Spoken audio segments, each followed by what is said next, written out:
Bonsoir à tous et bienvenue dans ce point de l'actualité. Le président de la République, Alassane Ouattara, a quitté Abidjan ce matin pour Conakry en Guinée. Une mission de haut niveau conduite par le président de la CEDEAO, le président ghanéen Nana Akufo-Addo.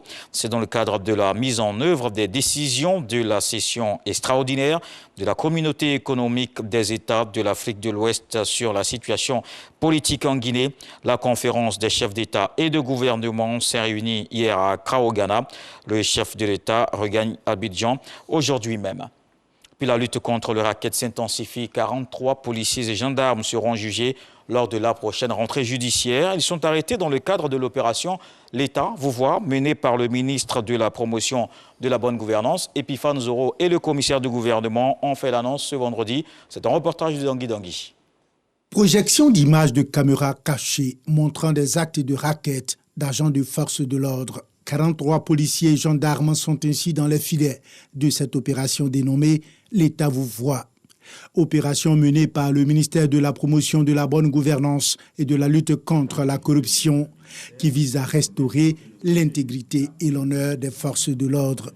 Si ces agents d'application de la loi ne sont pas intègres et foulent aux pieds les règles élémentaires de protection des personnes et des biens, elle ruine la confiance nécessaire de nos concitoyens en sa police, en sa gendarmerie, en ses forces de défense et de sécurité.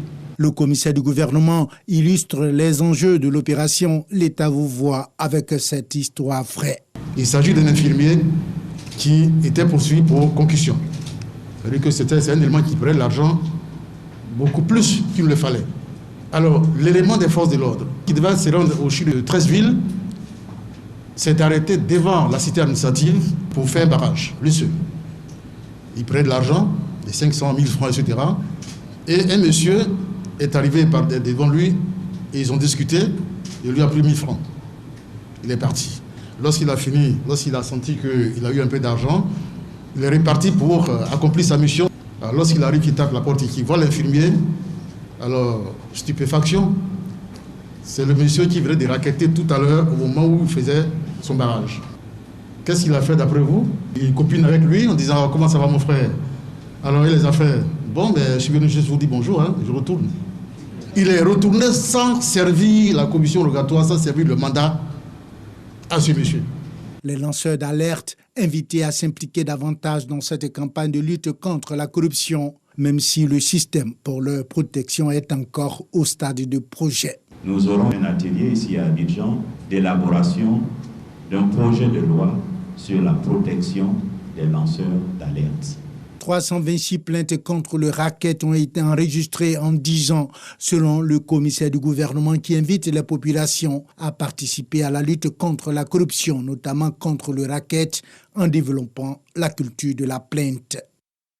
Et en santé, dans la lutte contre la Covid-19, il y a l'arrivée de cette autre cargaison pour accélérer la vaccination. 816 000 doses de vaccins Sinopharm en provenance de la Chine. Le ministre de la Santé a réceptionné le lot à l'aéroport Félix Houphouët-Boigny d'Abidjan, financé par le dispositif COVAX. L'acquisition de ces vaccins vise à amplifier la prévention contre la pandémie en Côte d'Ivoire. Pierre Demba espère atteindre l'objectif de plus de 12 millions de personnes vaccinées dans le pays. Il exhorte donc les populations à se faire vacciner. Dans le reste de l'actualité, au Mali, la transition adopte 2 lois d'amnistie pour les putschistes. Les textes concernent le coup d'État d'août 2020 contre le président de l'époque, Ibrahim Boubacar Keïta, et le coup de force de mai 2021 contre le président de la transition, Bandao. Concrètement, cela signifie que les putschistes de la junte, en premier lieu Assimi Goïta lui-même, ne peuvent être poursuivis par la justice pour leurs actions contre les autorités en place à ces 2 périodes.